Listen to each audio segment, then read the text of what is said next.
Institute of Information Technology. Welcome you to another day of faculty development program on applications of generative AI in teaching and research. In our second session, we have with us Dr. Sukhvinder Singh Diora. He is working as an assistant professor with Maharishi Dayanand University, Rohtak. With a vast experience in teaching, he has been associated with many different organizations. At present with MDU. Earlier, he has been working as an associate professor and head of Department of Computer Applications with Panipat Institute of Engineering and Technology. Before that, he has been associated with NC College of Engineering Technical Campus and Tilakraj Chadha Institute of Management and Technology, Yamnanagar. He has completed his PhD from Department of Computer Science and Applications, Kurukshetra University. We welcome you here, sir, for another informative session in the FTP. Thank Over you, to you, Dr. sir. Sonia. Thank you, Dr. Sonia, of reminding my past journey of academics. And sorry to add that I have worked with the industry also, so that the industrial exposure that I've got, I will be trying to share all those facts with you people, because our topic of the day is very enthusiastic as well as brainstorming, because will be working on the topic of ethics in generative AI, and what are the future recommendations, how we should lead ourselves into this particular journey. And I'm very, very sorry to all the participants for whom I'm kept waiting due to some issue with the login in Microsoft account. It was due to the fact that I've recently changed my mobile phone and forgot to add the Microsoft Authenticator application in my new phone. And today I saw this thing, that how technology can fail you even if you prepare well. If you are not vigilant enough in porting all the applications from one mobile phone to another mobile phone, this may also lead to failures at times. Uh, Sorry for that. And firstly, I'll be uh, giving my thanks to Dr. Ravish Sagar, who is the director of BCIIT, who is organizing this particular wonderful workshop or FDP for our faculty members who are having enthusiasm to know more about the generative AI. Because this is a special type of AI which is now able to think as well as create content as per the human beings. What we can do, the generative AI will be generating all those stuff in 2 to 3 years of time. And God knows if I should be wrong in stating this particular fact, that I would believe that uh, these machines should never surpass human beings. But again, I am dead sure that these machines will be overtaking us in terms of our brain power, as well as our creativity and other things also. Although I believe that it should not come, but I foresee these things on the cards. And I'll let you know that what I believe. And in the session, I would love to have inputs from all of you people, so that it will be the session very much interactive one. I'm also thankful to Dr. Sonia Batra, because she's one who called me up and just got me a shop with that this particular thing is being covered by a prestigious institution, because generally we faculty members are lagging behind while talking of the terms of technical aspects which are running in the industry nowadays. But this is the foresightedness of the director, sir, as well as the other faculty members like Dr. Sonia Batra and other members of the organizing committee, who have chosen this particular topic of the FDP. Now let me just share my slides so that we can continue with the today's work.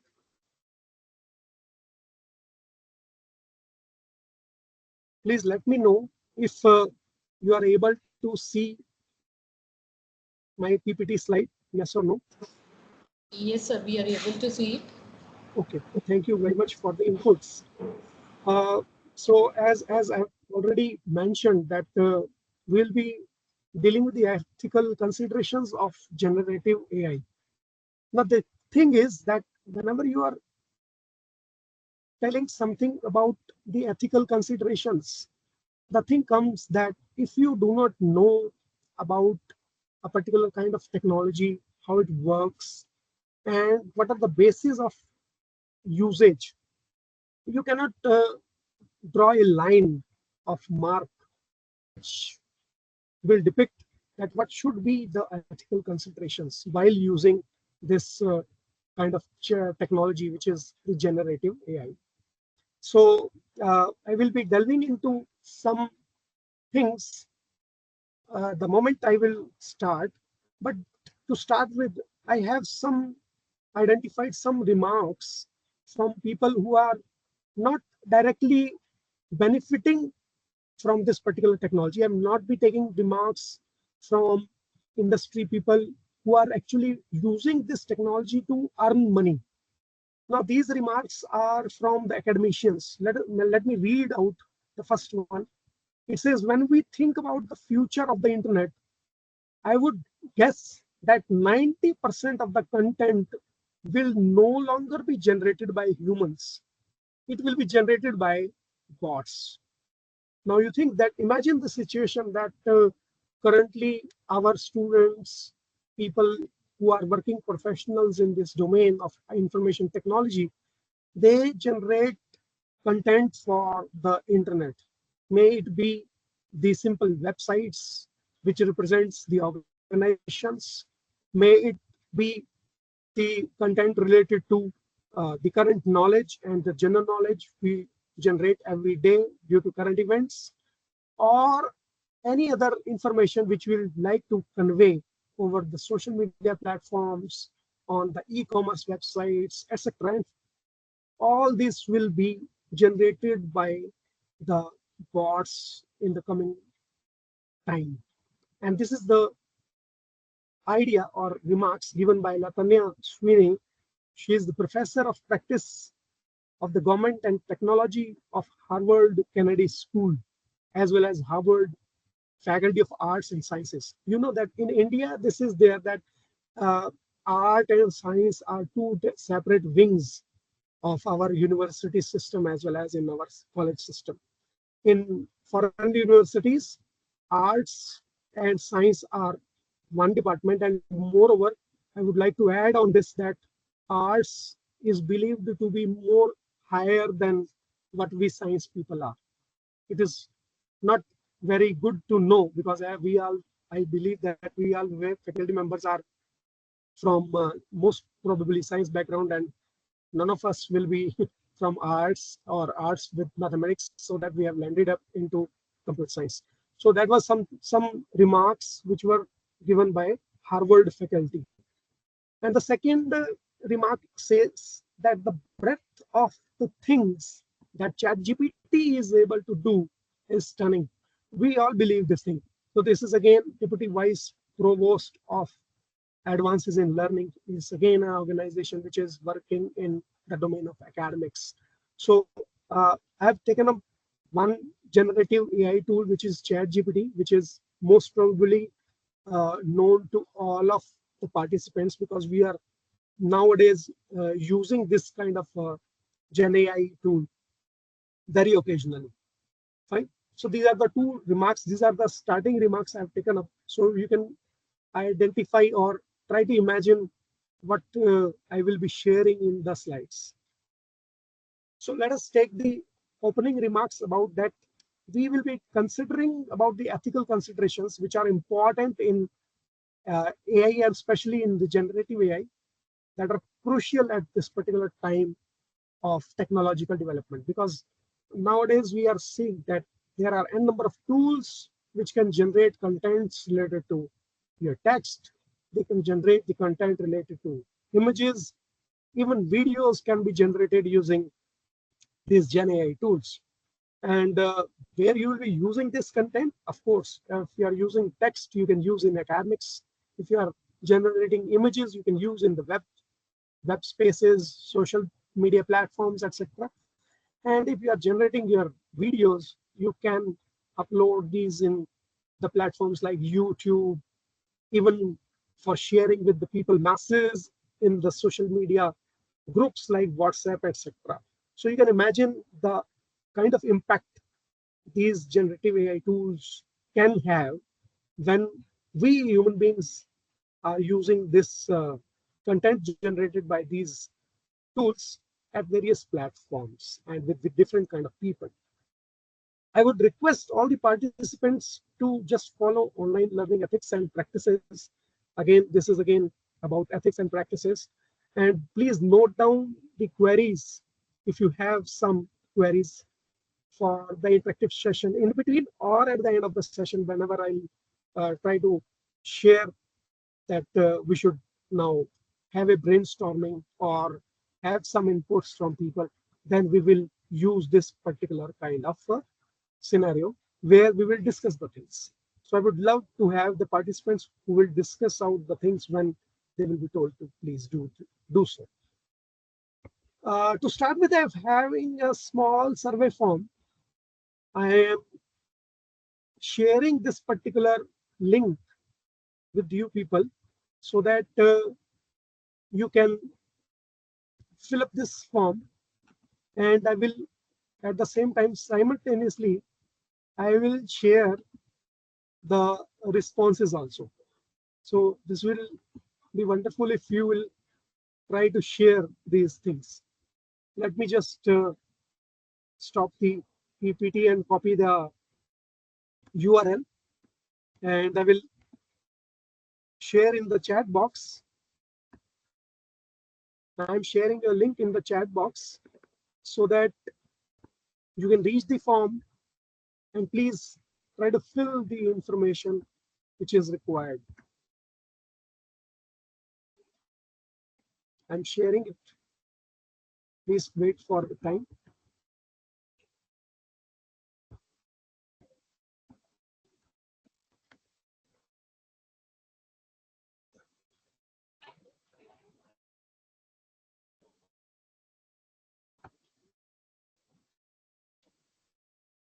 Just a moment.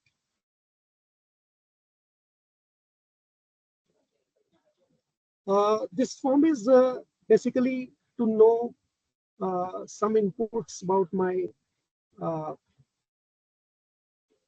about the participants, basically, so that I can skip some of the slides if required and add on some more things if required. Right. So now please follow this link, and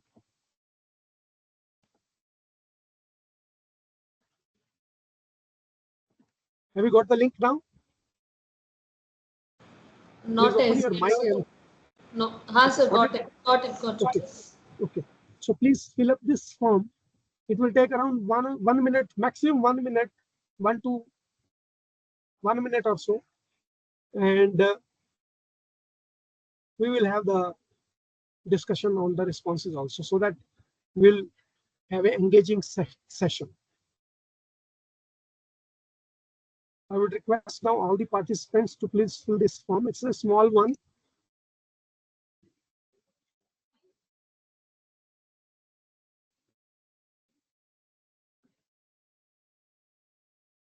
And I'm trying to peek into what the responses are from you people.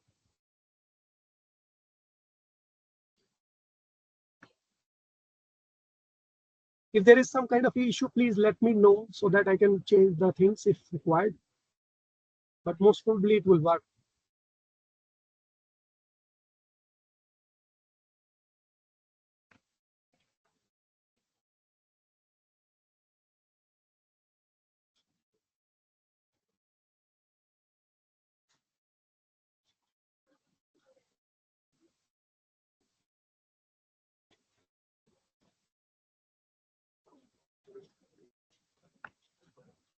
I'm sharing your response sheets.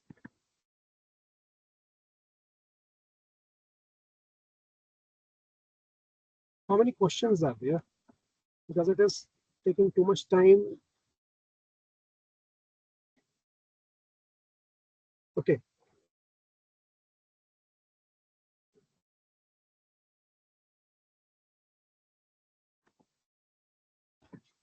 Still, I'm waiting for the responses. Please come up.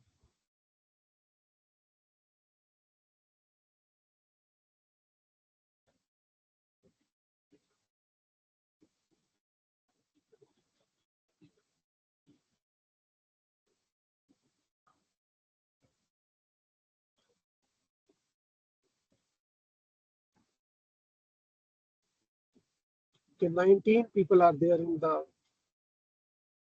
session.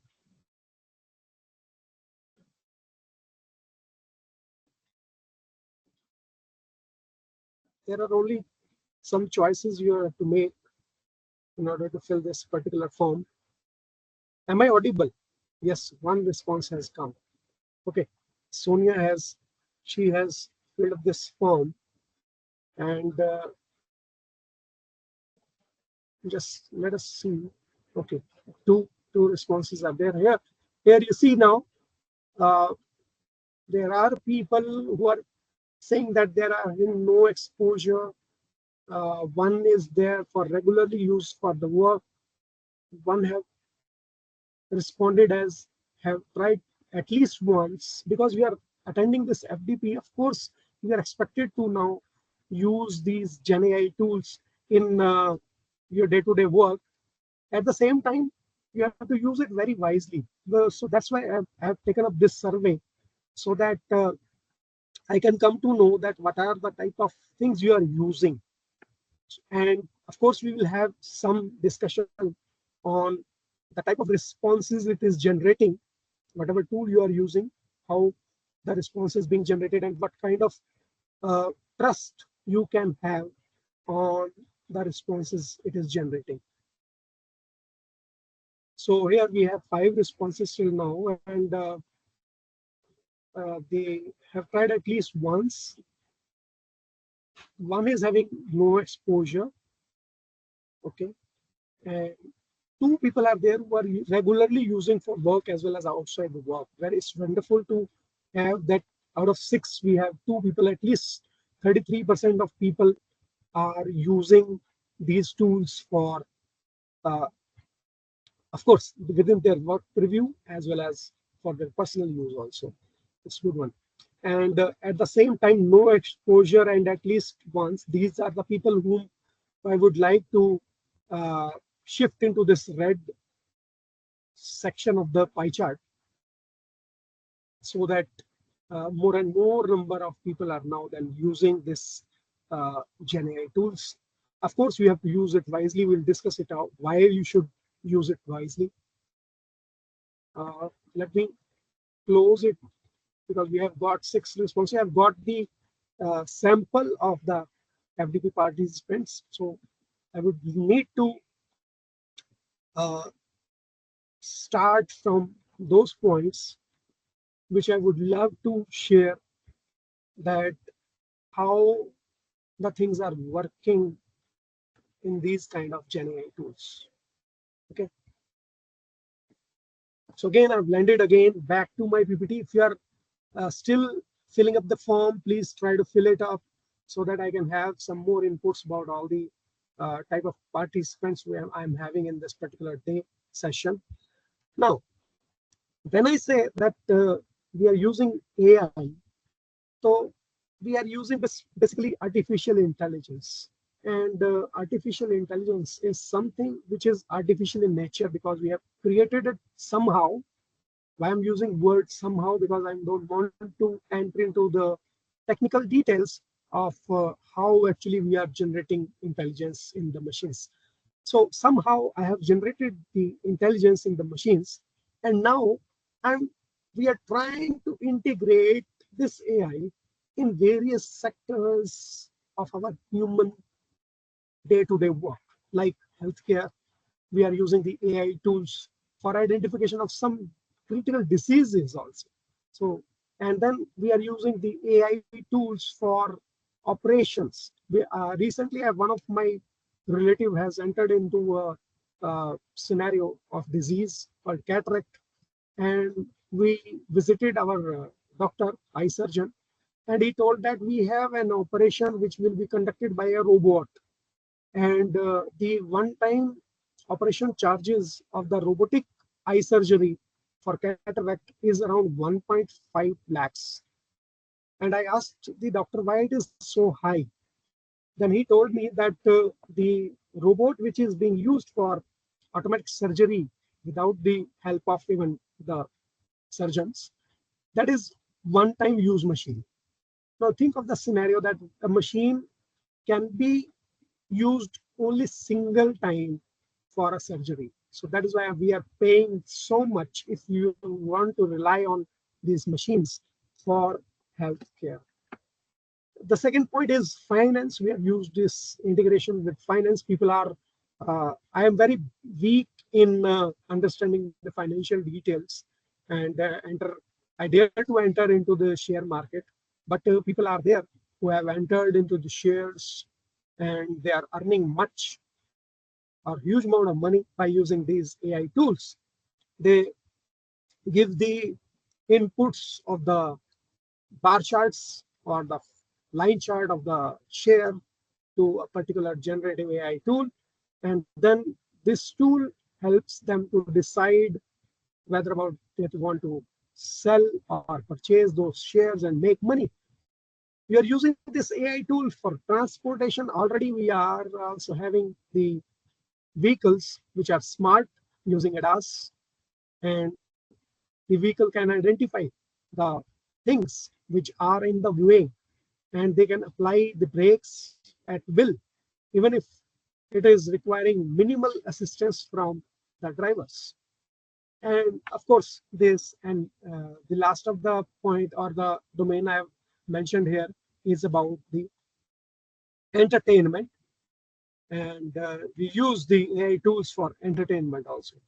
I don't want to enter into details of this point, entertainment. So takes input from the audience, and of course we can use in some other domains also. If you can write in the chat box. Apart from this, can you think of some other domains where we can use AI, where we are using basically your AI? Yes, Madhvi Vedya, Dr. Madhvi. Can you think of some other domain where we can use the AI? Because you are doctorate, you can think, you can create new knowledge. That is why I've asked you, Madhvi, if you are there. Dr. Meenakshi, Ravinder Singh ji, you were there in the session start. Open your with opened camera. If you would like to add into something, you can write down in the chat box. Hello, sir. Yes, Madhvi ji. Yeah, so I feel obviously for HR purpose, when in the companies they are using it broadly. Yes, very fine, very good. In addition to that, obviously with respect to understanding the employees, in addition to the HR purposes, in addition to understanding employees very well, not only by HR, but in a different manner by maybe robots or AI, obviously. Very good addition, Dr. Madhvi. Thank you. Thank you, sir. I would like to add on this that the industry is using the bots, basically robots, for identification of the resumes and categorization. It categorizes, it reads the resume of the person who has applied for the job in the industry, and it segregates it as a good candidate or not so good candidate. So it will rate the resume automatically, and HR is not busy in reading our resumes. Whenever we apply in the industry, the robot is doing that particular task. So it is reading the content of the document and then categorizing it And it is way back in 2002 when we were studying, 2001 to when we were passing out our MCA programs. We were told that now your resume will not be read by the HR manager, it will be read by your robots. Nowadays, the bots are also being used to identify specialized people over the net, rather than people are not even applying to some industry. There are organizations whose robots are scrolling through the Indeed platform or the LinkedIn platform and identifying people who are good enough to be given an opportunity to work with those organizations, and the people are getting directly an opportunity emails in their inboxes. Imagine the scenario. I've not even applied and I've got some particular, say, opportunity in the industry with respect to whatever things I am doing over the internet. So that is the scenario which has already been in use by the industry people in identification of the persons who are good enough to join their organizations. Anyone else who would like to add into this particular thing where we are using the AI tools? Any other domain apart from these mentioned? Otherwise, I'll continue on the next particular slide. If there is someone, please write down in the chat box so that I can add to that one also. Okay, one more input is being there by Dr. Madhavi Vaidya to recognize cyber frauds. Yes, rightly. You know that when India started with this UPI, then it was criticized that by the Western countries also, that we are not even using this kind of a thing to transfer money from one bank account to the another account. We were using NEFT as well as RTGS facilities, which were too secure, but at the same time very time-consuming processes. And now you have your application in your mobile phone and you can transfer money from one account to another account without knowing the account of the person. Simply you have to know the mobile number of the person and you are transferring their money from one point to another. But at the same time, since money was involved, so the bunch of people who are willing to, say, acquire money from other people from illegal means, they enter it into those things that identify the weaknesses in these tools and use it for making money. You know? And at the same time, then now people are generating newer ideas to move money from one point to another. I recall that there is one of the patents being filed in India which says that when you will be transferring money from one account to the another account, the sender to the receiver, both sender as well as the receiver will need to open their cameras, and if you are using their mobile phones with fingerprint technology, you need to mark the fingerprint also, so that that particular amount gets transferred from one account to another in order to reduce these kind of cyber frauds, as rightly mentioned by Madhavi Vaidya, Dr. Madhavi Vaidya. And Alok Mishra has also, mentioned one more domain. It is to validate fake text. Let me just share you that to validate fake text, you can use GenAI, of course, but we cannot again rely on the report which is being generated by these kind of tools. I'll let you know why I'm telling this particular thing, Alokji and all other participants, that why we should not be using the GenAI tools itself to identify the fake text, because fake text is something which we are believing to be true. And of course, if you are using that particular thing, if human beings are being generating that text, definitely it should not be fake. And if the text has been generated by machines, of course, the second machine may be given the chance to again to categorize whether this particular text is real or fake. Rather than real and fake, I should mention or categorize it as true or false information, simply because you cannot say that text is real or fake. Text can be either true or false. That can be categorized as information which is true, or it will be a false information which is being written in the text. Alok ji has added that's yes, I want to know. I want to know. Okay, fine. So we will discuss that particular point also during the discussions. Can you please tell me that what screen you are viewing now?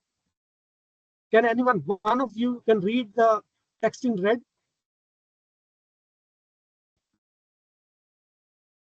Is it the PPT which is viewable to you people? Survey form.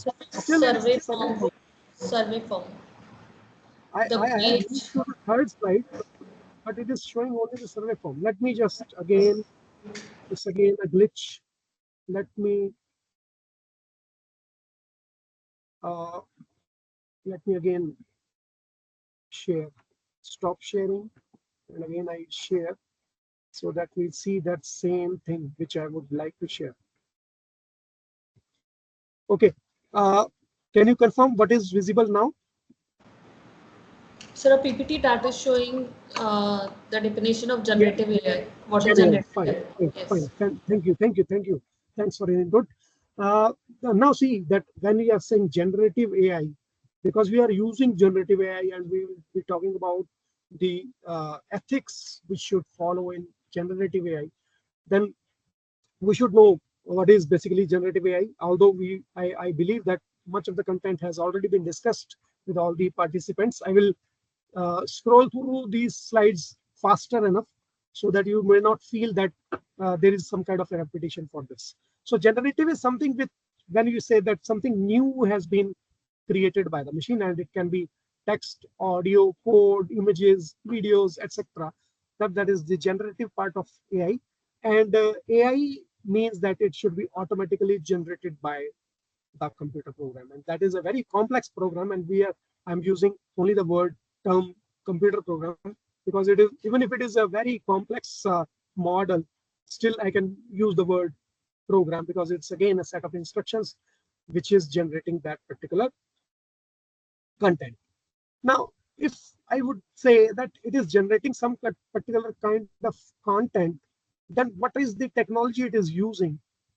It is using machine learning systems as neural networks, large language models, deep learning, all these technical concepts to generate this stuff, kind of say text, images, codes, etc.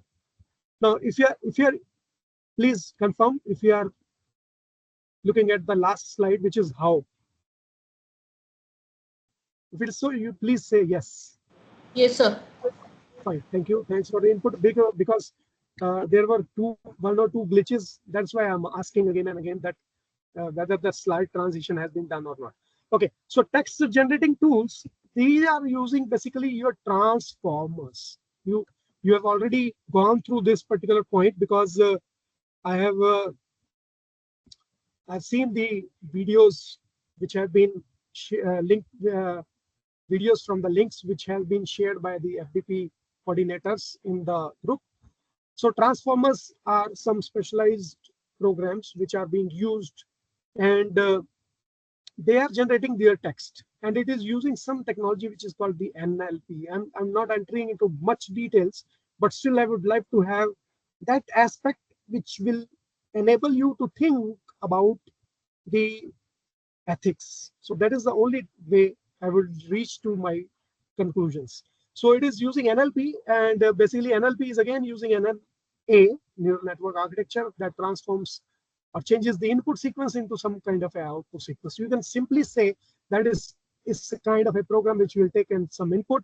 It will do some kind of processing, which every program does, and it will come up with some kind of an answer. We'll say we'll again see that how that answer is being generated, so that whether we should rely on that answer or not, we'll say it later on.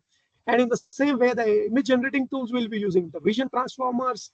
The video generating tools will be using something which is being generated by images, and again a sequence of that images is created to make some kind of a video, fine. So this is basically there. But now the thing is that what kind of input you are using. Now, if I take the example of ChatGPT, because most of the participants have already mentioned in their survey that they've either used this ChatGPT tools, AI tool, or they are used it once at least. So if you say that this is some kind of a Gen AI tool, and it takes your input and it generates some kind of an output, then the thing is that how that output is being generated. Now, the thing is that these machines are basically trained, pre-trained, basically pre-trained. Why? Because these machines are created by the industry people, and that they have already trained it over some particular input text.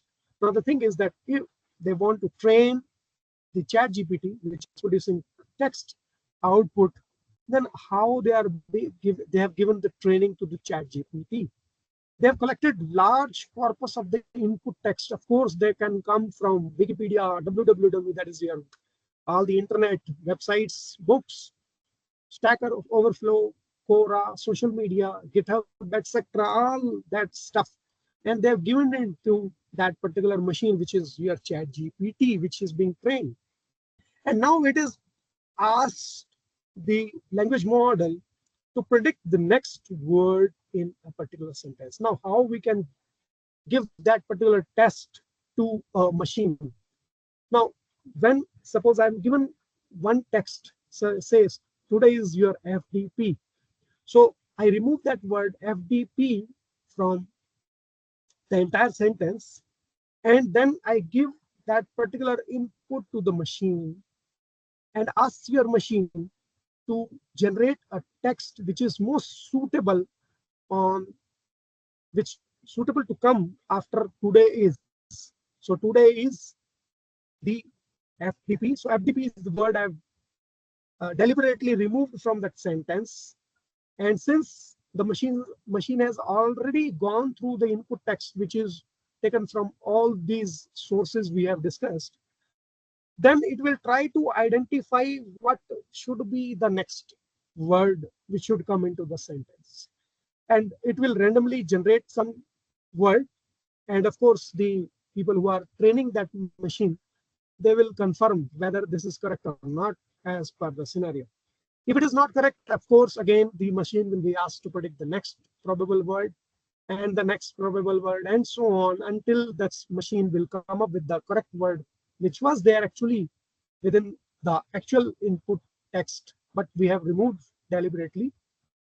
So it will come to know what are all possible words which can come after today is these three words in the sentence. Then machine will come to know that what is the probability of coming of the word today is the day, Sunday, or say FDP, or some other words which can come to this. So you can see the amount of work the machine or your GPT will be doing in order to identify the next probable word. So it calculates the probability of the missing word and try to identify or adjust the word on the basis of the feedback it is receiving from the person who is controlling that model or the machine to match the ground truth. Why we are saying the ground truth? Because we knew already that FDP is the word which I'm looking for. So these three steps from step number 2 and 3, they will be repeated forever, at least say n number of times, so that it will come up to the correct word, which is satisfactory output as per the person who is controlling that particular GPT machine. Now, in order to come up with this word, it is using something called the neural networks, and I will not refrain you to come up with that how that neural network works. Basically, it is a replica of your human brain, and it takes some particular inputs and it gives some output which is marked in yellow circle on the right hand side of your screen. So within this is the hidden layer part of the neural networks, which is taking care of all the parameters which are used by the program to identify which word should come up next in the sentence. So that is the complicacy, and it is the very simplest one, the diagram which I'm showing you on your screen. But actually, your machine is using these transformers to come up with the answer by using the parameters. And parameters, one of the industry person who has taken up the session yesterday, he has discussed that the parameters are some kind of inputs which we give it to the machine. And he was doing some practical with respect to the Excel sheet also, which was used for data analysis. But here you see that what are the number of parameters actually a GPT is being trained to. It is being trained to around 1000 billion parameters. Now you imagine the amount of the connectivities between the neural networks. If there are 1000 billion these parameters involved within this neural network system, then the amount of connectivity and the sharing of the information from one point to another point while moving from the left of your neural network ANN to the right side of the ANN, which will give me some particular kind of an output. So it will be using 1000 billions of the parameters in ChatGPT 3, and I'm not talking about ChatGPT 4. I'm not having that input with me right now, so I have shared you this one. But if we say that if this is the kind of a thing, then how human beings are being using this information, where the machines are working, and at what level the human beings are there. So if I compare it with the other organisms in this world, I will say that this GPT-2 and BERT large model, these lie in between the scenario where we can say that is a rat's brain. If you are using rat's brain, this is a small brain, it can take only some few decisions to take on his life in a good purposeful way. And it is here the number of parameters which are used by a rat brain. And if I say the ChatGPT 3, this level, which is again mid of this Turing analogy and the ChatGPT 3, this is the level where there is a rabbit brain, and human beings are much higher than this 1000 billion parameters model. It is around 10⁻17 parameters. The human brain is using 10⁻17 parameters. It is I recall that my teacher has told me some time ago during my schooling that the number of neurons in my head is equivalent to the number of stars in the celestial system. So if you consider all number of stars in the universe and the number of neurons in my head, each one of us heads, the number is same, that is 10⁻17. So again, the ChatGPT 3 and as well as 4, they are still lying below the human capabilities, but still we can say that these machines are using much processing abilities. Now, if these are using much processing abilities, and these are nothing but the pre-trained transformers, basically. So these now can be used for different purposes. Now, I am using the ChatGPT to generate my syllabi. I am using my ChatGPT to generate the lecture plans. Yesterday, we have discussed that one also in the FDP. And we are using the ChatGPTs to generate the minutes of a meeting and things like that. So it is a pre-trained model. It is known to some information which has been up to date till April 2023. The ChatGPT 4 model is updated up to April 2023. Though, so after that, it does not know. But what we are doing, we are using the ChatGPT. We are using now the ChatGPT to generate our information. We want to generate newer information from this machine. Apparently believing that this machine knows much wider than what I know, and I should take up the output given by the ChatGPT to directly take on to my notes, take on to my PPTs, take on to say my syllabi as well as other things also. So, but actually what we are doing is we are fine tuning these models with respect to our model, with respect to our inputs. If you recall, let me just try to take you on some particular web page, and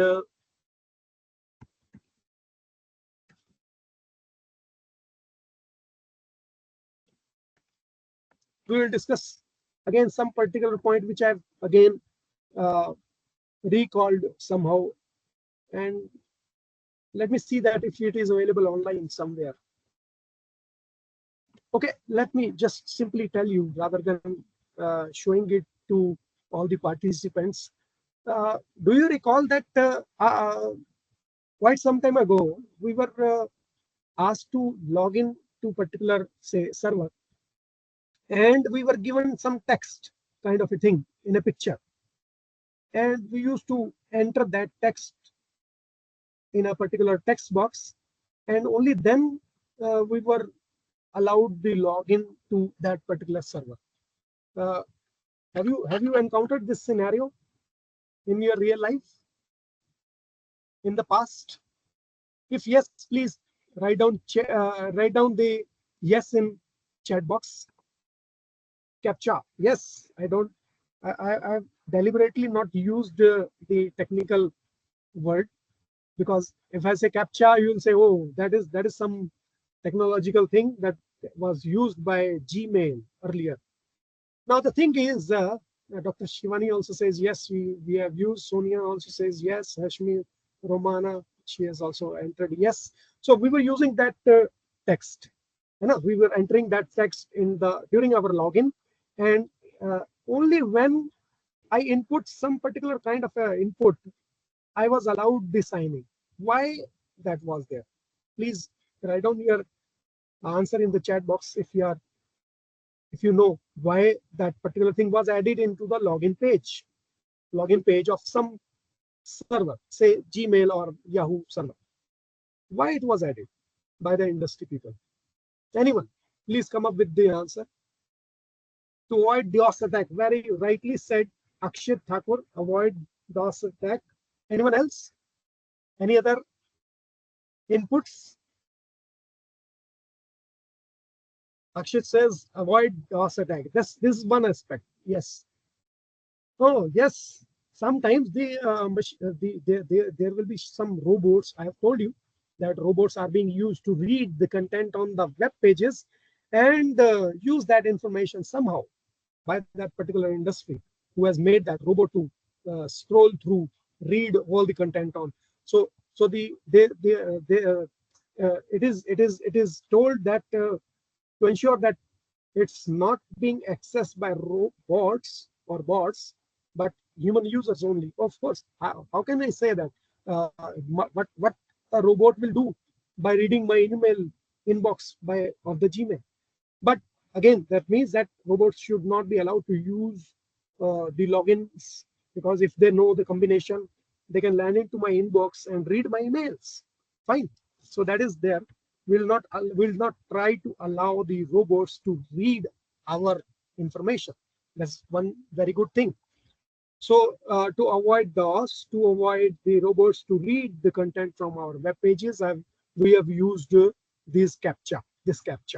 Now this is the aspect which was told to the users. Now let me unfold the truth.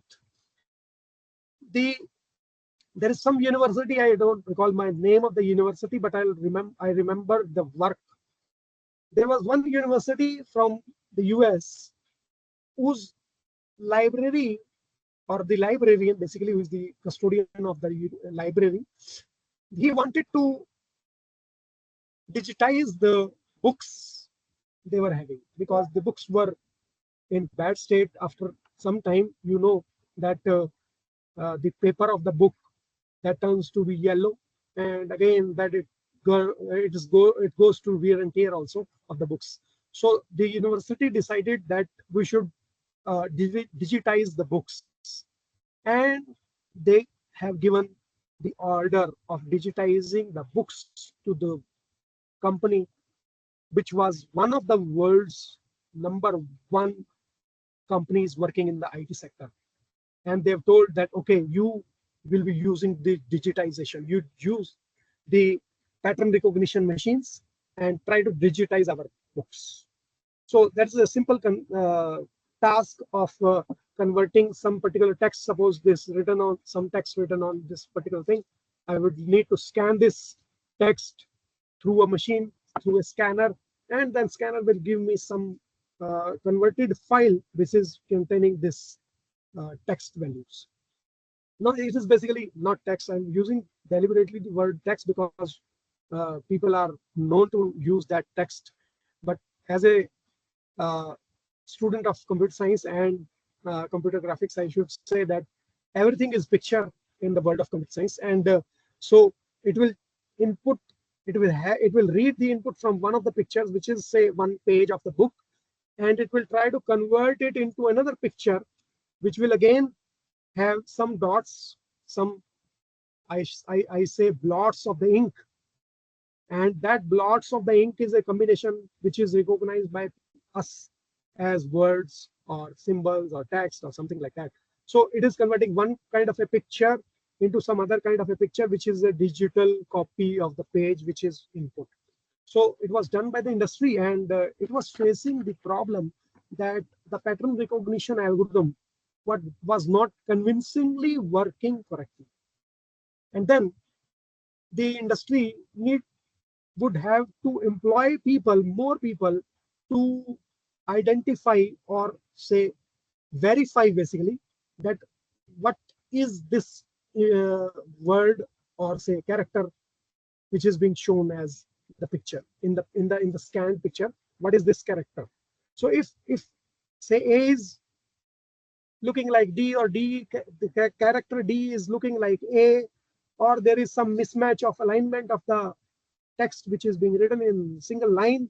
So there is some text which is some upper level at or a lower level due to the typographical things, because we were not having the digital production of the books also at that particular time. So books were also created by something which is called cyclostyling or Purana, the way where we have to place all the characters in a particular machine, and then this ink is applied on those characters, and conversion is done from the metallic sheet of the characters, and it is transferred to a paper.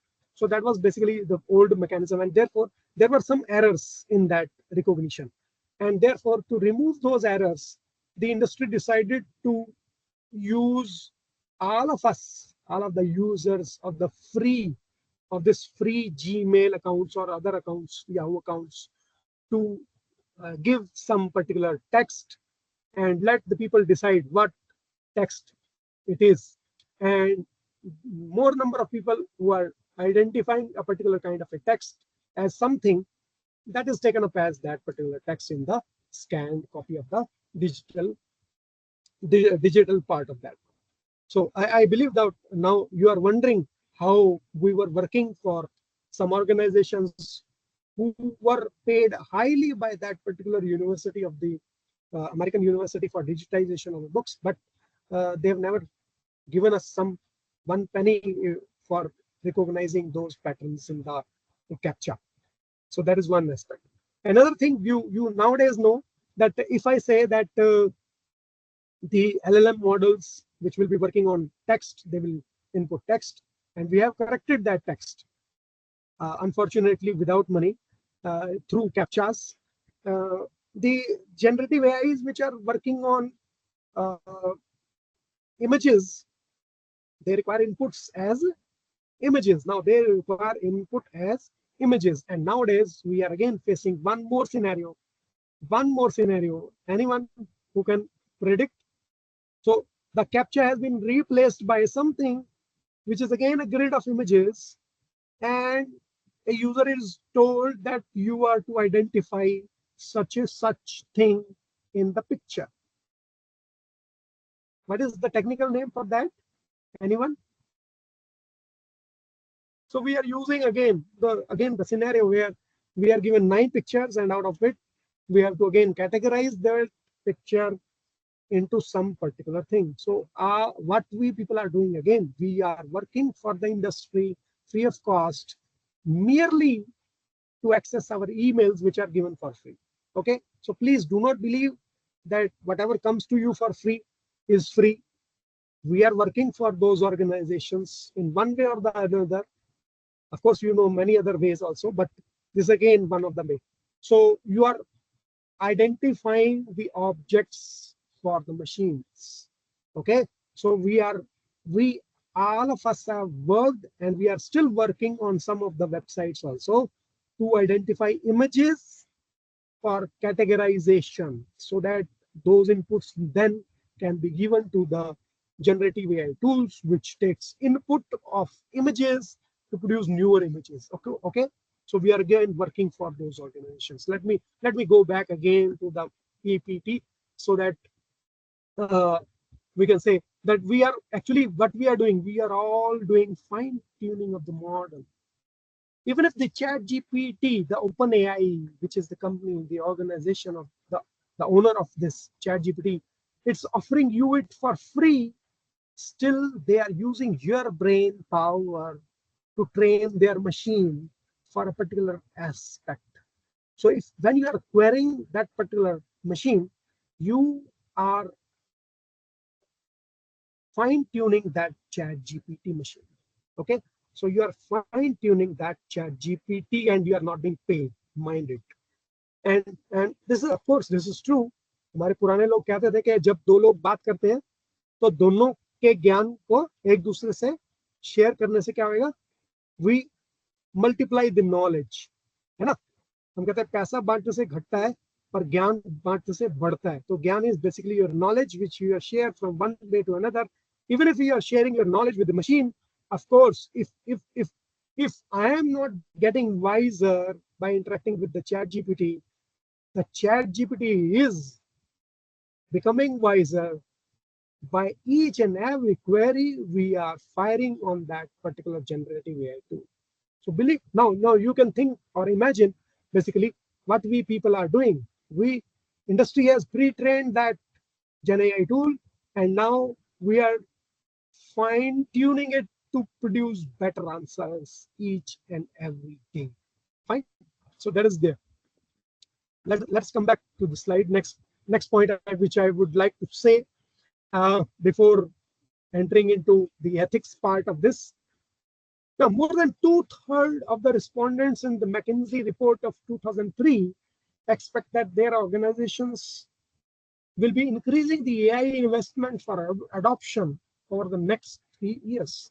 Now, it says more than 2/3 of the respondents. So that means 66% of the industry people, they know that the investment which is being made by the industry will be again expected to increase manifold in the coming 3 years. Why the industry is inputting so much money in this kind of AI tools? Okay, let us have a rough idea of the amount of money which is involved.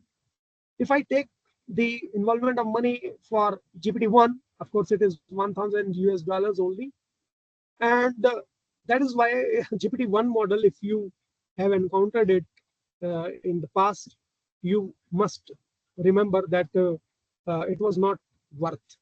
It was not usable even. It was generating false answers, wrong answers, not even generating the answers which were expected to by a simple or a person without any hard knowledge. But what about ChatGPT-4? The amount of money is about 10⁻⁸ US. Now, billions of dollars has been invested by the industry till date, because this was only the money invested in ChatGPT, not some other particular AI tool. So if you club together all the money which has been invested by the industry, it sums up to around 1,000 billion US till date, approximately. So this is the amount of money which industry is investing in these generative AI tools? Can anyone again think? Can you please respond in the chat box that why industry is giving away so much money, and even if it is failing like ChatGPT 1 and 2, still the industry is putting their hard-earned money into these kind of Gen AI tools? Please respond in the chat box. Why industry is inputting so much money in these Gen AI tools? Anyone? You can write down in the chat box so that I can read, and again we can discuss some points related to this.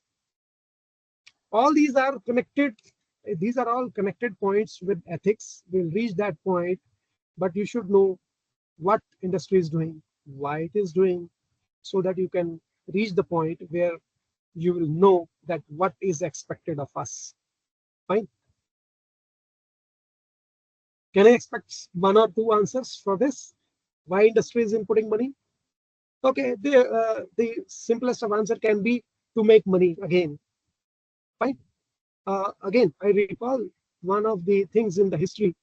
It was the fact that the scenario was the transmission of electricity from one point to another.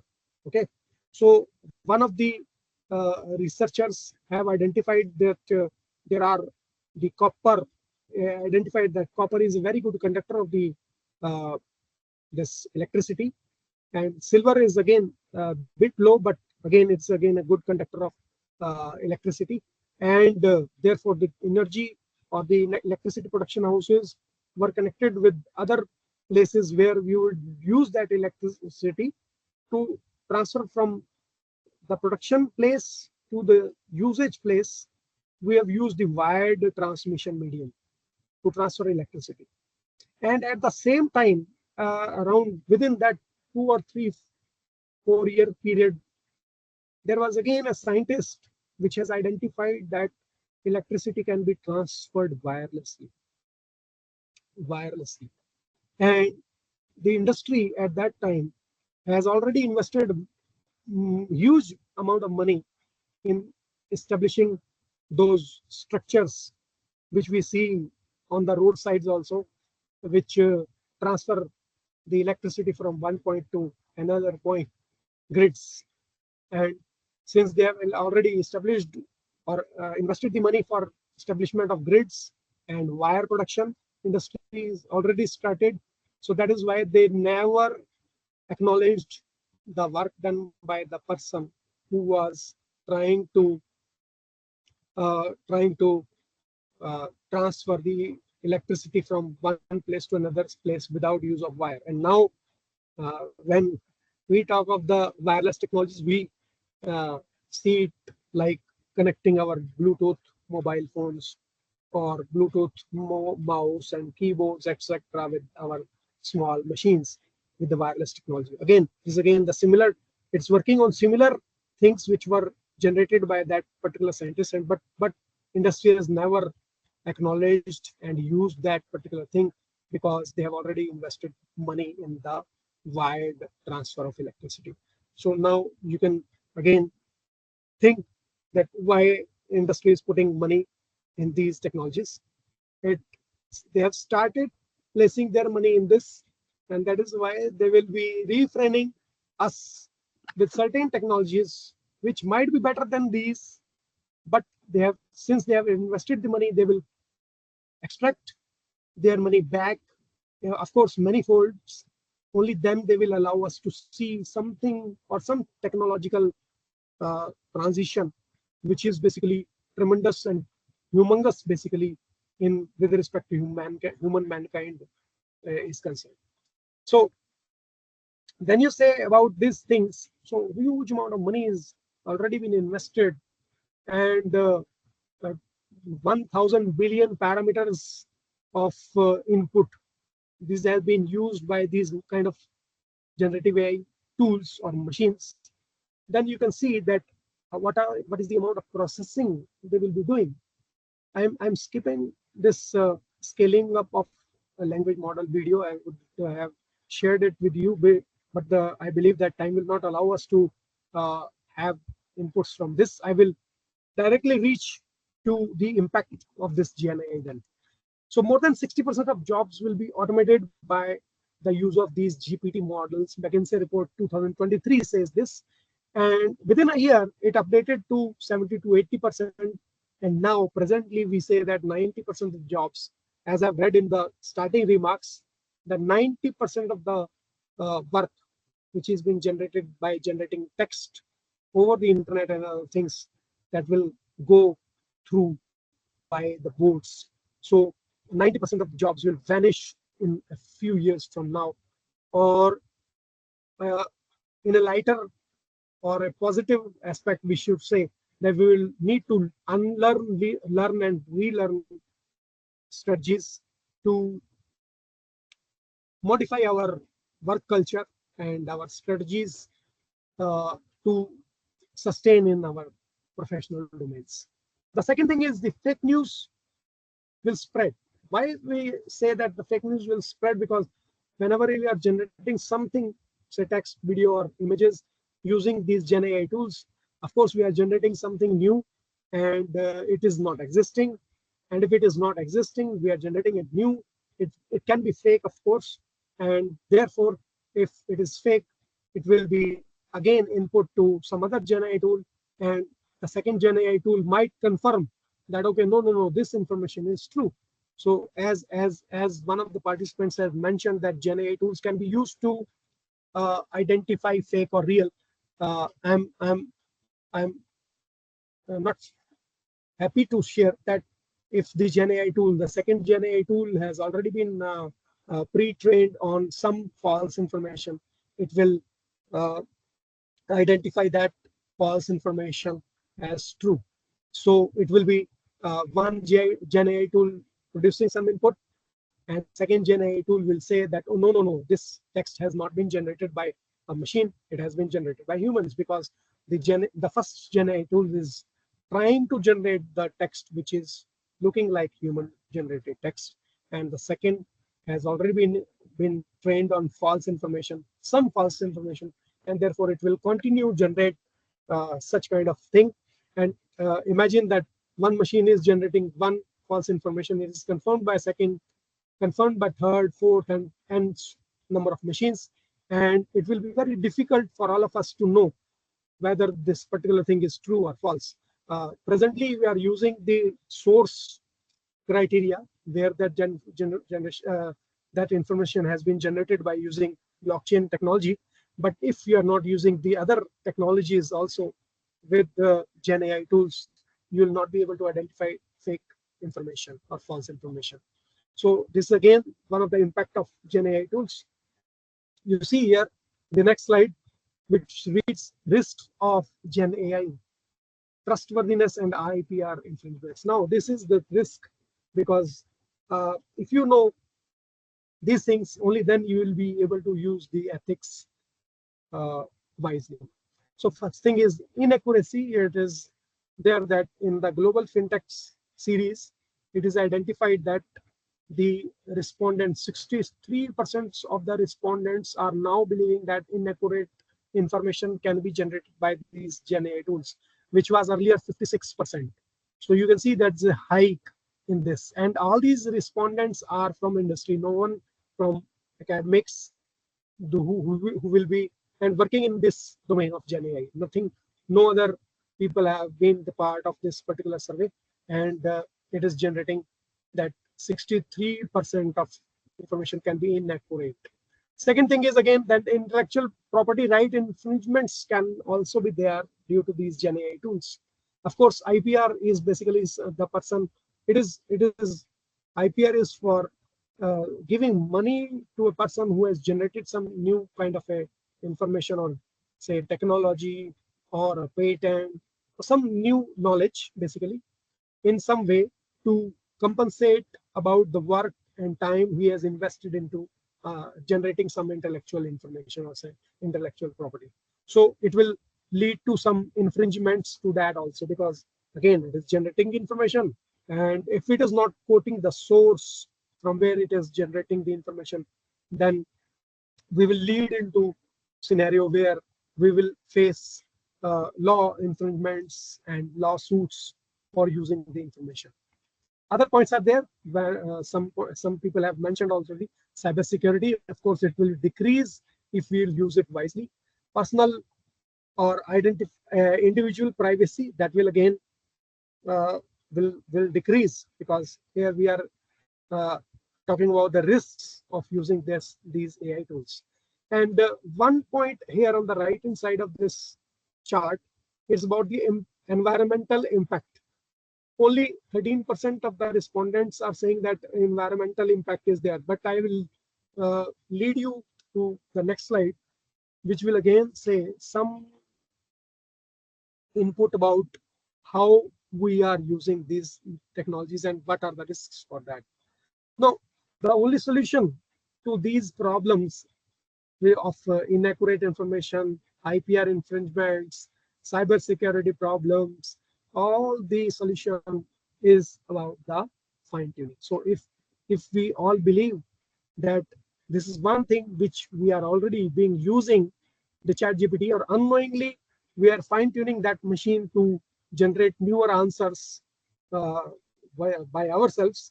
So please type yes if you feel responsible that if you are using this kind of a tool, you must use it very wisely, because you are actually fine tuning that machine.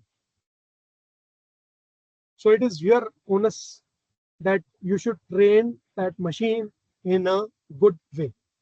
If you agree to this, please write yes in the chat box, that we should use the generative AI tools wisely and do not try to generate false information, and because that will lead to some other kind of errors in the future. Homa Siddiqui says yes. Dr. Sonia also says yes. Okay, 3-4 people believe yes. Dr. Shivani Jain also says yes. So it is not the thing that you are using this ChatGPT for free. Okay, absolutely true. It says Dr. Madhvi Vaidya. Right. Fine. So you see that you are fine tuning the machine. So it is you and I who are using the machines.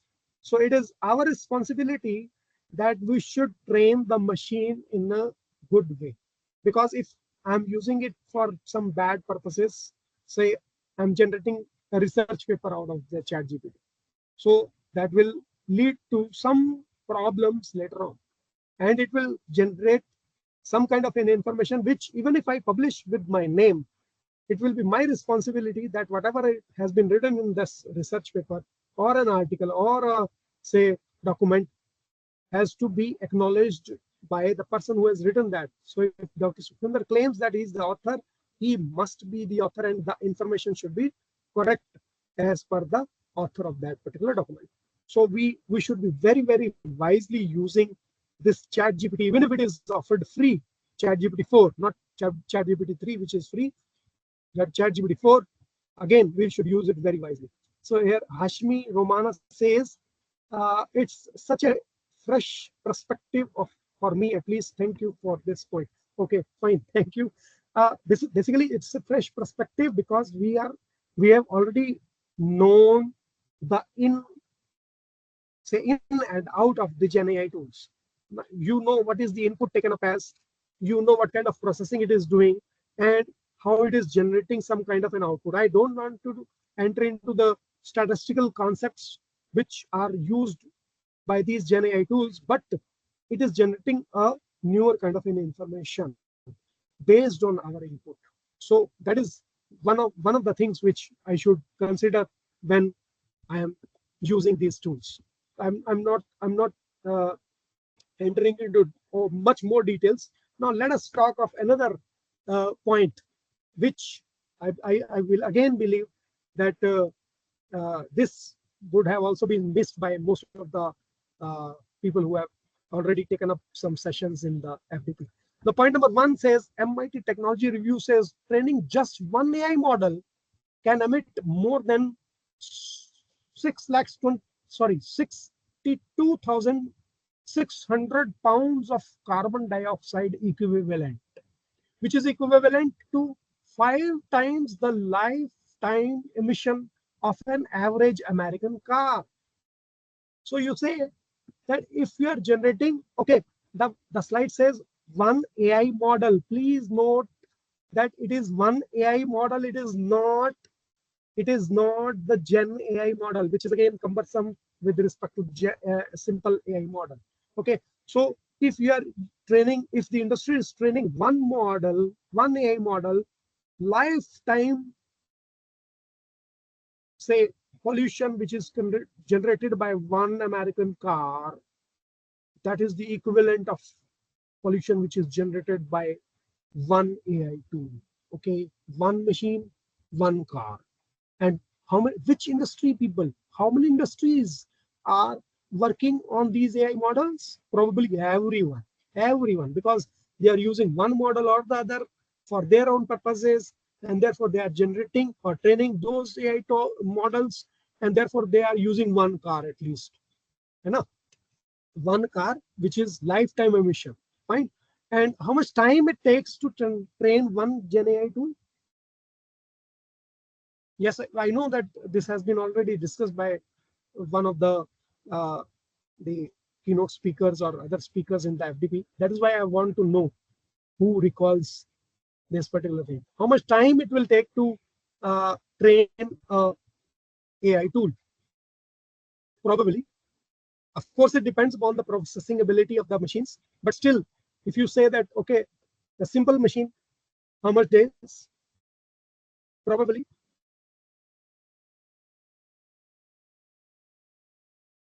Please come up with the input in the chat box if you know.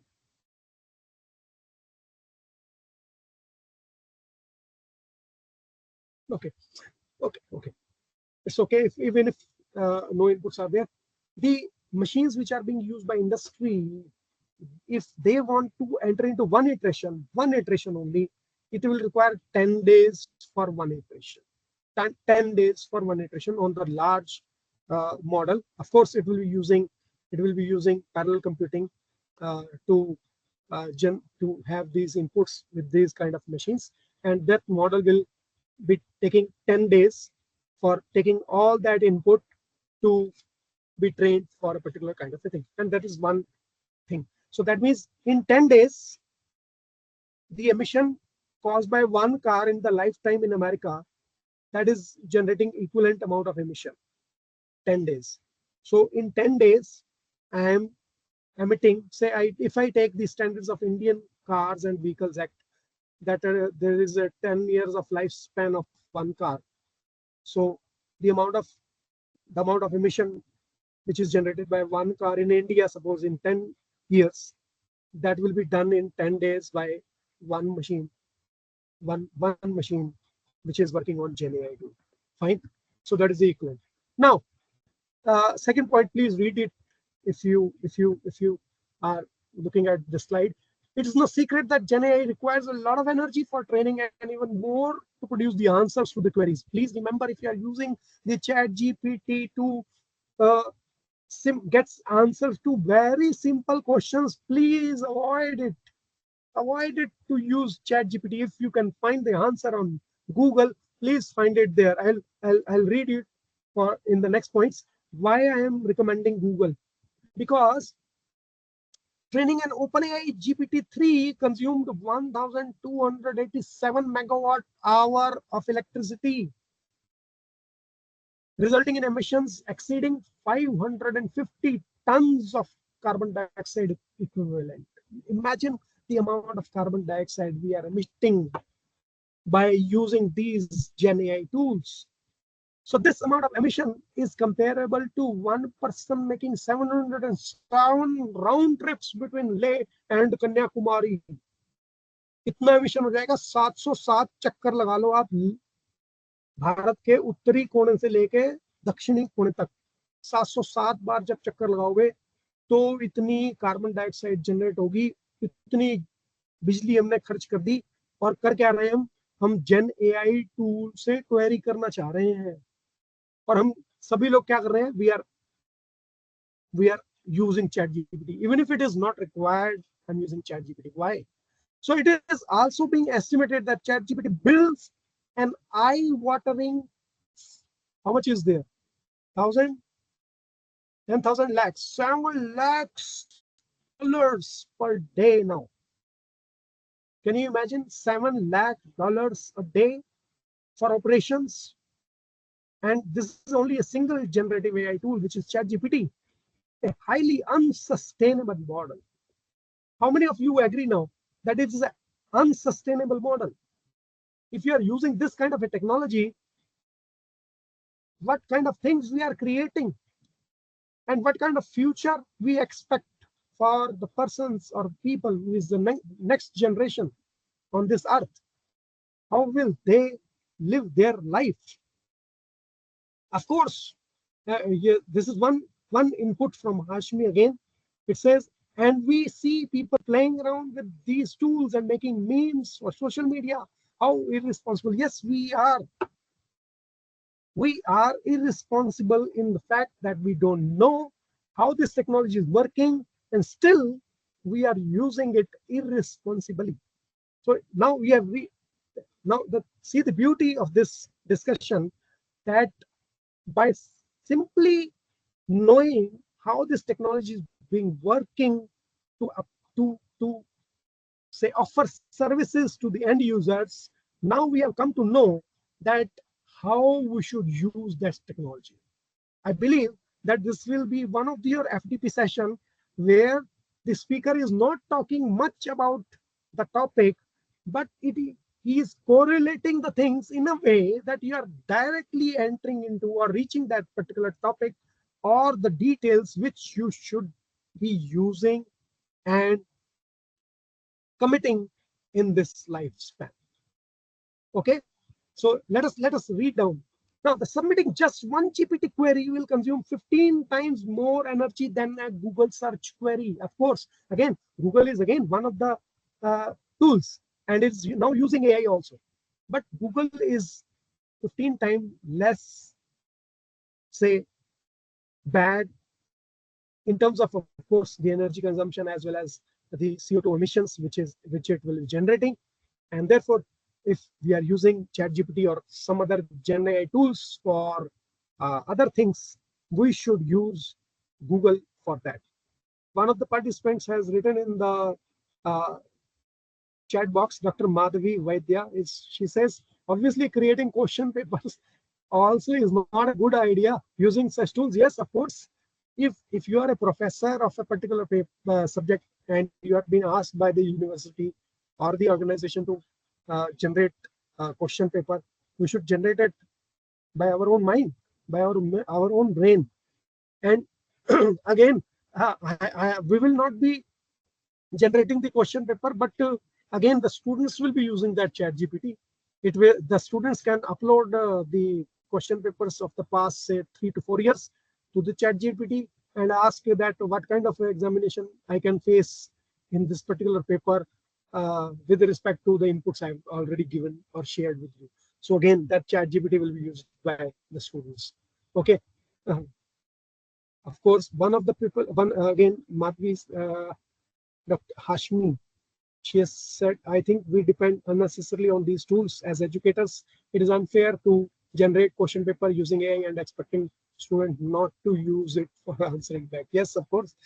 So again, it's again a part of ethics. If we are recommending this tool to the students, we must know what kind of scenario the student should use this particular thing.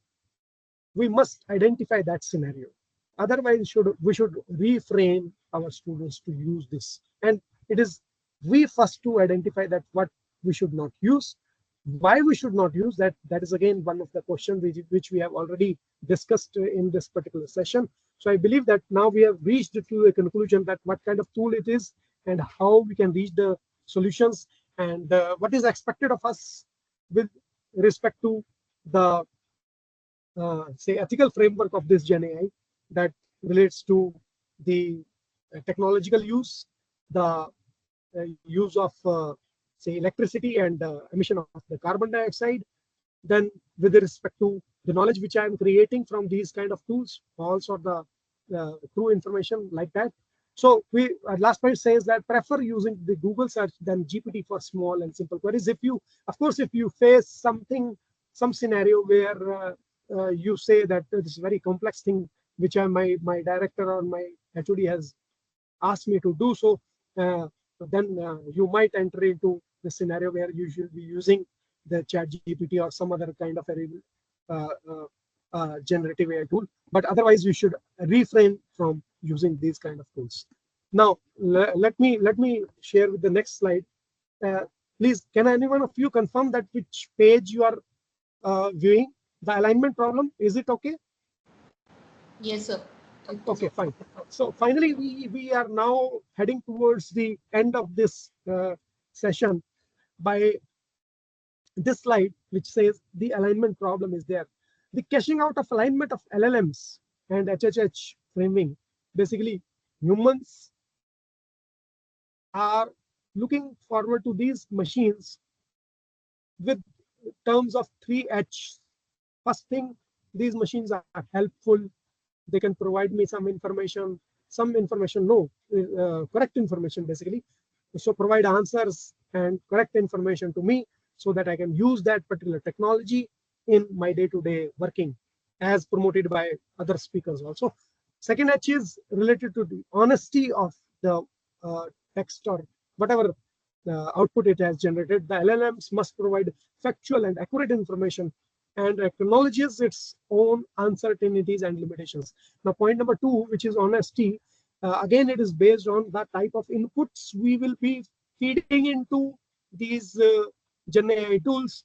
If we are feeding wrong information or false information somehow, willingly, knowingly or unknowingly to these tools for fine tuning, they will generate uncertain and false information, of course, because say rubbish as input will generate rubbish as output.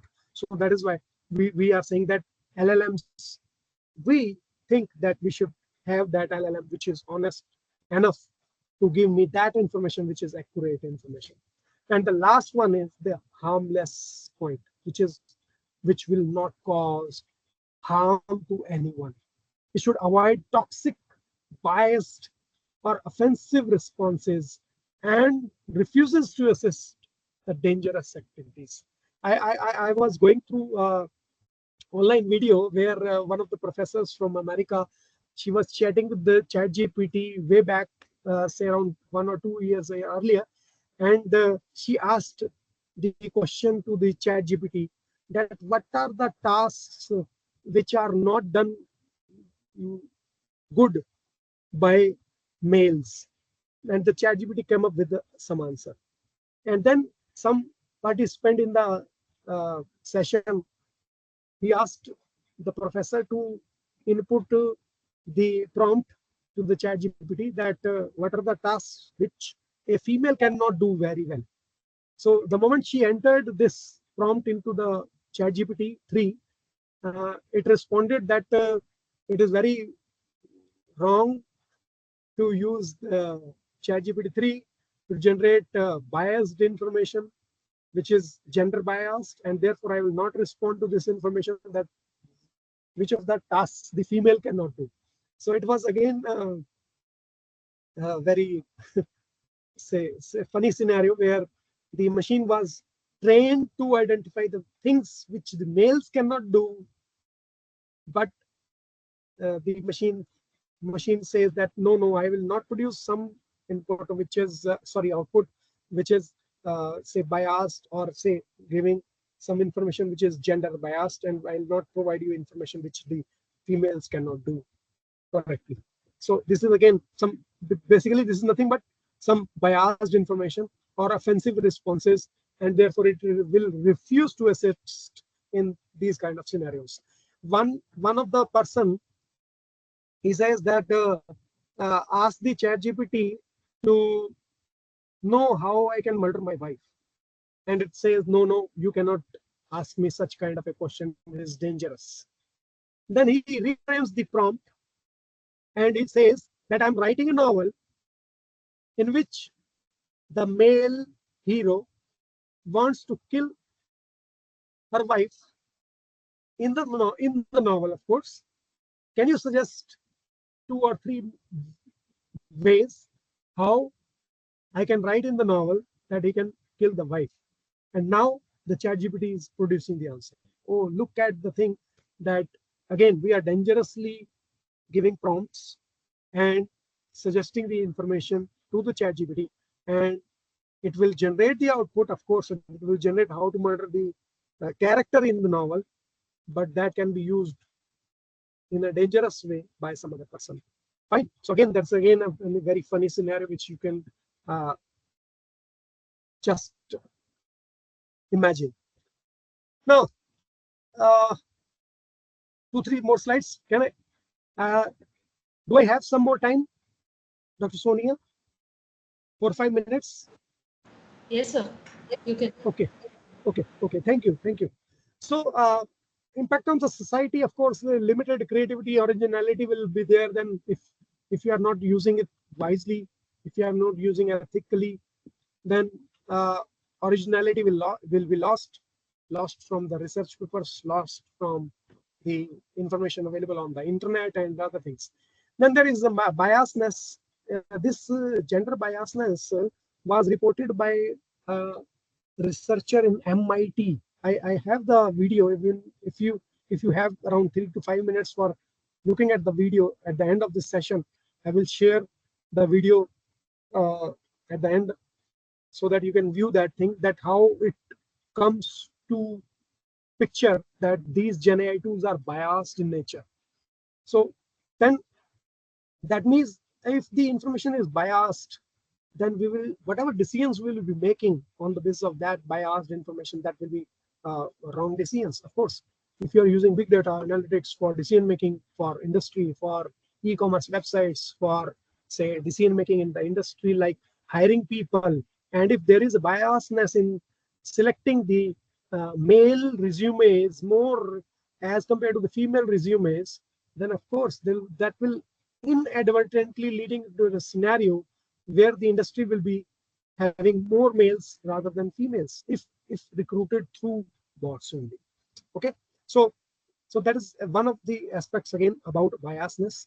So, and mind it that the organizations which are generating their AI tools, they are doing it for their profits, and that will certainly have some bias that will support their organizations generation of money. Please note it down.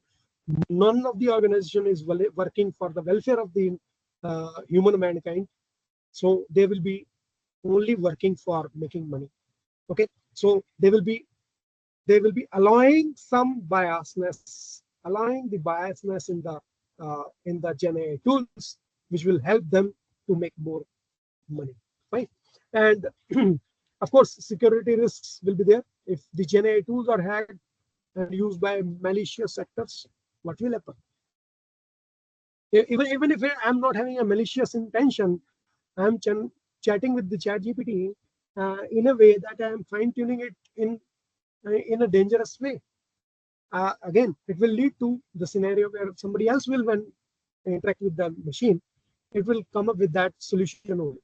जैसे हम बचपन में देखते हैं ना कि छोटे छोटे बच्चों को कुछ लोग जानबूझ के एब्यूसिव वर्ड सिखाते हैं मजाक में, पर जब वो बच्चे वो वर्ड बोल देते हैं कहीं किसी के सामने, तो फिर पेरेंट्स या रिलेटिव्स जो है वो अजीब सा फील करते हैं.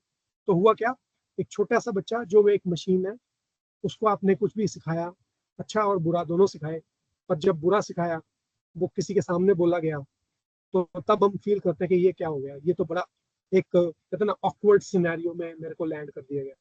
But that is again true when you are interacting with these kind of machines. Now, ethical and legal issues are also there, which are related to privacy, copyright, and accountability. Of course, they will be facing much more number of lawsuits in the coming years due to this technology. I know one of the instances where one of the professors is facing a scenario where the research paper which was published in SCI journal that was retrenched, it was taken back, and the professor has felt it very bad on the part of the researcher that she has done that particular thing.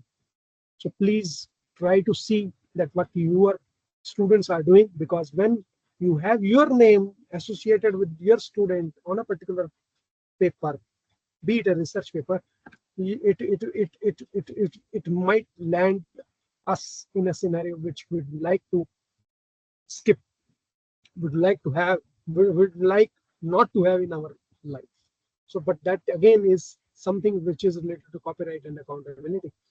Last point is the resource intensive Gen AI tools requires a lot of computing power and data storage, and therefore we must identify, must try to see that whatever we are using, we should use it very wisely. Don't use the ChatGPT for fun and entertainment. Please use it only in the scenario where you don't have any other option but to use the Gen AI tool. Now, can you see this thing? This is again one of the fake news which has been generated by Gen AI. But again, this is a picture which is generated by a prompt, simple prompt, that we want Donald Trump to be shown as arrested by the police, and generate this particular kind of an image. If you share this image with the people in America and on the social platforms, what will happen? The people who follow him, who believes that he's a good politician, what they people will do? Of course, this will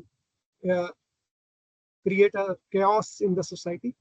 This picture has been generated by Midjourney AI tool, and a medical paper which has been published was later removed. I've told you one of the scenarios also, due to false Gen AI related to diagrams of rat and his body parts study related things. So you see that if we are not using it wisely, even if the things have been published, you have got acknowledgement that you have done this particular thing very well, it will not be given to you at the later part of the time also. Fine. So these are about the things, and I believe now that let us have this thing that ethics are not just regulatory requirements but a societal necessity. And I believe all of you now will agree to this, that ethics are important. Why the Gen AI and the ethics are important for this Gen AI. Ethical AI means more sustainable and trustworthy technological advancement. Yeah, now you know how, because I've written how, but you know now how to be more sustainable, refraining these Gen AI tools. Unless and until it is very say important to use that particular tool only, then trustworthiness of these technological advancements can be identified by only fine-tuning the ChatGPT model in a way that it is fine-tuned using correct information, so that it will generate correct output information.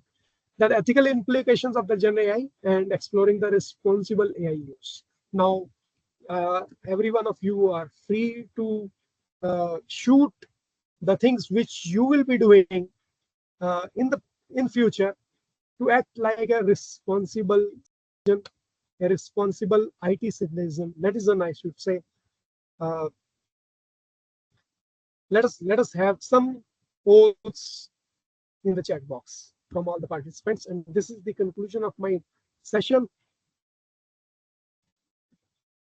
Thank you very much for patient listening. If you have any question also, you can end up in the chat box.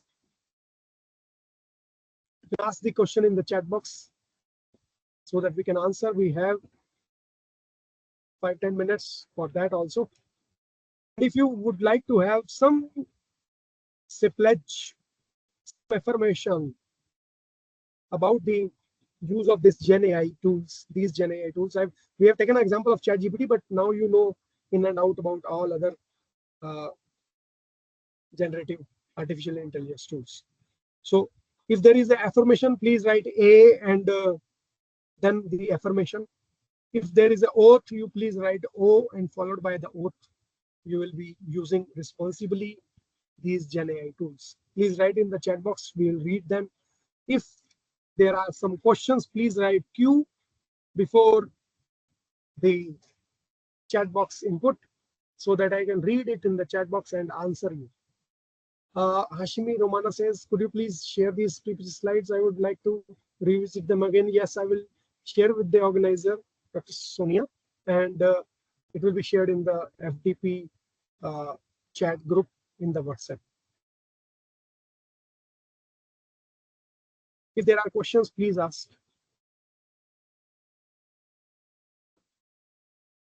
Thank you, Hashmi. Any other inputs? I'm waiting in the chat box. Good afternoon, sir. Yes. So I have one question. Yes, please ask. So can you please open your camera also so that I can see you also, if it is possible? Of course. Yes, sir. Privacy issue is there. Okay, fine. No privacy issue. Fine. So my question is, I want to know your opinion that what do you think this AI will ever achieve singularity? It will ever surpass human intelligence? What do you think? Yes, 100%. I believe that.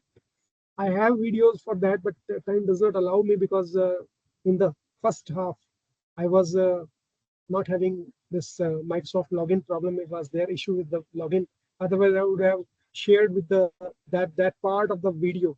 What I can do is I will share with Dr. Sonia the link of the video, and from where you should start looking at that video and the looking of that video, so that you can come up with that idea that whether it will surpass. Yes, I'm dead sure about it, that these machines will surpass us, because we are having one problem at our end, and that problem is choices. We make choices.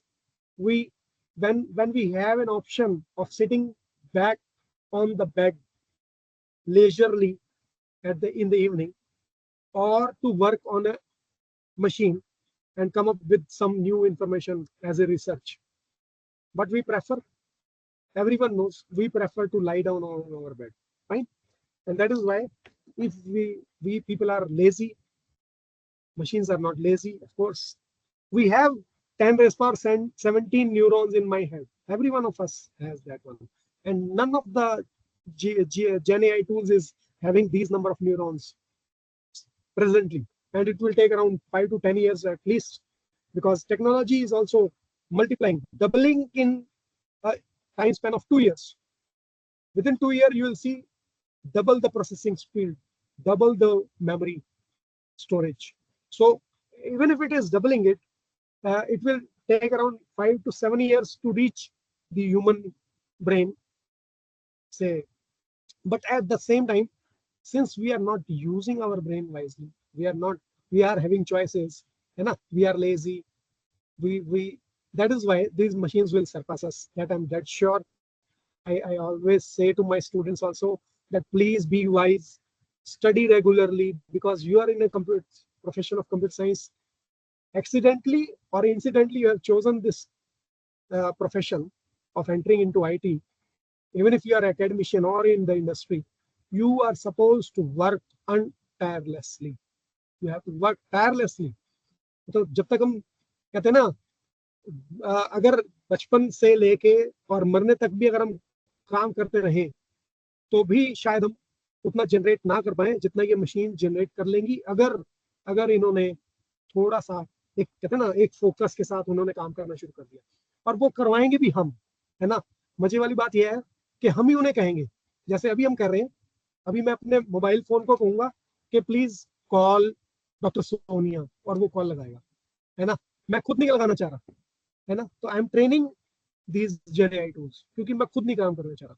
अब तुम पंखा भी घर पे ऐसा आ गया ना कि मैं रिमोट से ऑन ऑफ कर लूंगा, मैं बटन दबाने के लिए भी उठ के बेड से नहीं जाना चाह रहा।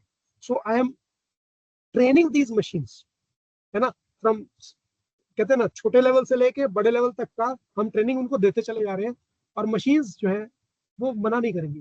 वो तो स्लेव्स की तरह काम कर रही है अभी फिलहाल, बट जब उन्हें पता लग जाएगा, क्योंकि जब हम उनको इंटेलिजेंट बना रहे हैं, ध्यान रखें, और जनरेटिव भी है, तो वो ह्यूमन टेंडेंसी को समझ जाएंगी जब, कि ये तो लोग काम कर नहीं रहे, काम सारा करा रहे हैं हमसे, और हमें ही कह रहे हैं कि तुम मशीन हमारी गुलाम हो।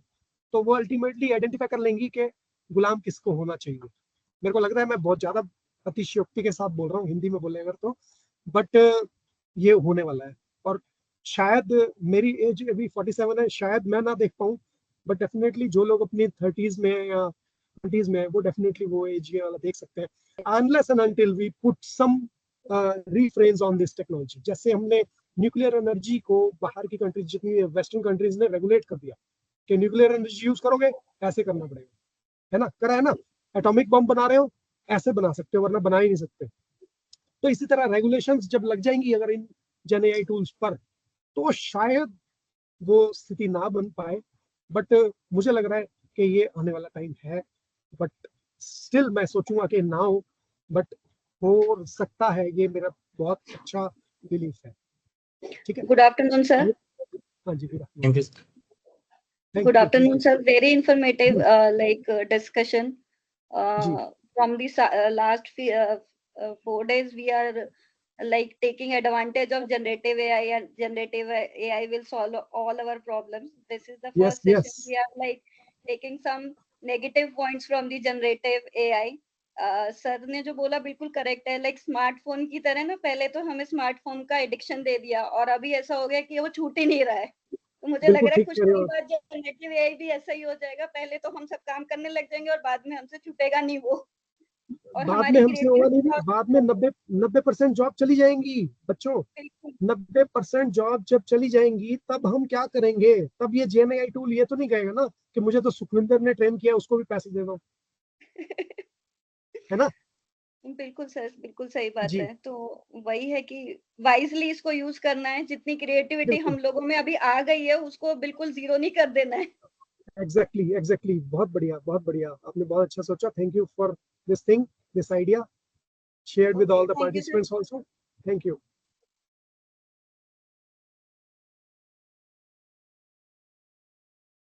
Any other question or some comment?